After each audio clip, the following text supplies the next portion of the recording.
تو آپ کا مقام اور شان بہت بلند ہے، مجھ میں طاقت نہیں کہ آپ کے کلام کا جواب دوں، اور اگر نعوذ باللہ آپ خدا کے رسول نہیں تو مجھے زیب نہیں دیتا کہ آپ سے کلام کروں۔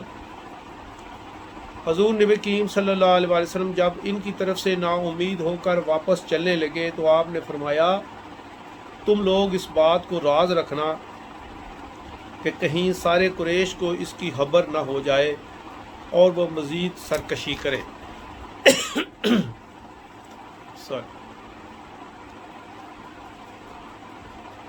ان سرداروں نے حضور نبی کریم صلی اللہ علیہ وسلم کی بات ماننے کی بجائے الٹا طائف کے اوباش نوجوانوں کو آپ صلی اللہ علیہ وسلم کے پیچھے لگا دیا۔ وہ لوگ آپ پر آوازیں کستے، مذاق اڑاتے، وہ لوگ ایک جلوس کی شکل میں آپ کے پیچھے پیچھے چلتے ہوئے اس طرح کے حرکتیں کرتے۔ وہ لوگ سڑک کے دونوں کناروں پر کھڑے ہو گئے۔ اب انہوں نے اپنے ہاتھوں میں پتھر پکڑ لیے تھے اور ان کا نشانہ حضور نبی کریم صلی اللہ علیہ وسلم کے پاؤں مبارک تھے۔ آپ صلی اللہ علیہ وسلم ایک قدم رکھتے تو ایک طرف سے پتھر آ کر آپ کے پاؤں مبارک پر پڑتا،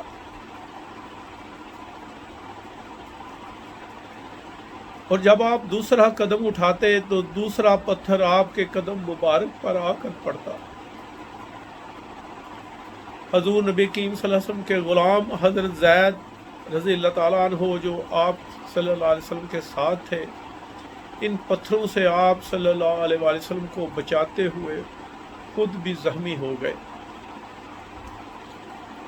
مسلسل پتھروں کی چوٹوں سے آپ کے پاؤں مبارک لہو لہان ہو گئے اور ان سے خون بہہ بہہ کر آپ صلی اللہ علیہ وسلم کے جوتوں میں جمنا شروع ہو گیا، جس سے آپ کا چلنا بھی محال ہو گیا۔ جب حضور نبی کریم صلی اللہ علیہ وسلم درد سے بیٹھتے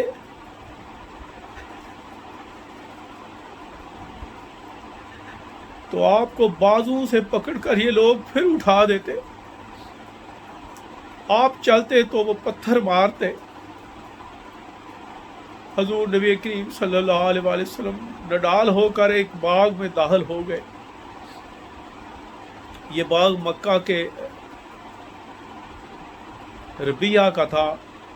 اس کے دو بیٹے یہاں موجود تھے جو عتبہ اور شیبہ تھے، جنہوں نے حضور نبی کریم صلی اللہ علیہ وسلم کے ساتھ بنو ثقیف کے سلوک کو خود اپنی آنکھوں سے ملاحظہ کیا۔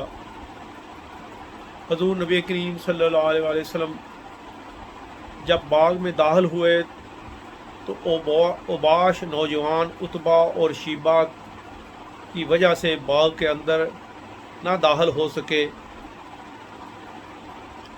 آقا دو جہان صلی اللہ علیہ وسلم نے ایک انگور کی بیل کے نیچے آ کر دم لیا۔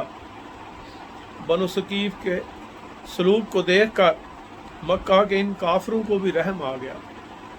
انہوں نے اپنے ملازم کو، جس کا نام اداس تھا اور وہ عیسائی تھا اور نینوا کا رہنے والا تھا، کہا کہ انگور توڑ کر آپ کی خدمت میں لے جاؤ۔ وہ تازہ انگور توڑ کر ایک برتن میں رکھ کر آپ کے لیے لایا۔ حضور نبی کریم صلی اللہ علیہ وسلم نے انگور کھانے سے پہلے بسم اللہ الرحمن الرحیم پڑھا تو اداس نے کہا، یہ کلام ان بستیوں کے لوگ تو نہیں کہا کرتے۔ نبی کریم صلی اللہ علیہ وسلم نے فرمایا، تم کہاں کے رہنے والے ہو اور تمہارا دین کیا ہے؟ اس نے کہا، میں نصرانی ہوں اور نینوا کا باشندہ ہوں۔ نبی کریم صلی اللہ علیہ وسلم نے فرمایا، وہ نینوا جو مرد صالح یونس بن متی علیہ السلام کا شہر تھا۔ اداس بولا، آپ یونس بن متی کو کیسے جانتے ہیں؟ آپ نے فرمایا، ذالک اخی کان نبی و انا نبی، وہ میرے بھائی نبی تھے اور میں بھی نبی ہوں۔ اداس نے اٹھ کر نبی کریم صلی اللہ علیہ وآلہ وسلم کے سر مبارک کو بوسہ دیا، پھر آپ کے ہاتھوں کو چوما اور آخر میں آپ کے پاؤں کو چومنے لگا۔ وہ لوگ جو بزرگوں کے ہاتھوں اور پاؤں کو چومنے کو غلط کہتے ہیں، اس سے سبق لیں۔ عتبہ اور ربیعہ یہ منظر دیکھ رہے تھے، آپس میں کہنے لگے اب یہ کام کا نہیں رہا۔ واپس جب عداس ان کے پاس گیا تو انہیں کہنے لگا، تو وہ اس کو کہنے لگے کہ تم ان کے سر اور پاؤں کو کیوں بوسے دے رہے تھے؟ وہ کہنے لگا ساری روئے زمین اس ہستی سے بہتر کوئی ہستی نہیں۔ اس نے ایسی بات مجھے بتائی ہے کہ سوائے نبی کریم صلی اللہ علیہ وسلم کے اور کوئی نہیں بتا سکتا۔ نبی کریم صلی اللہ علیہ وآلہ وسلم نے 2 رکعت نفل ادا کیے اور اپنے رب کے حضور یوں عرض پرداز ہوئے۔ سامعین ناظرین، اس سے میں آپ حضور نبی کریم صلی اللہ علیہ وسلم کی دعا سے آپ کے متعلق آگاہ کریں گے۔ واخر دعوانا الحمدللہ رب العالمین۔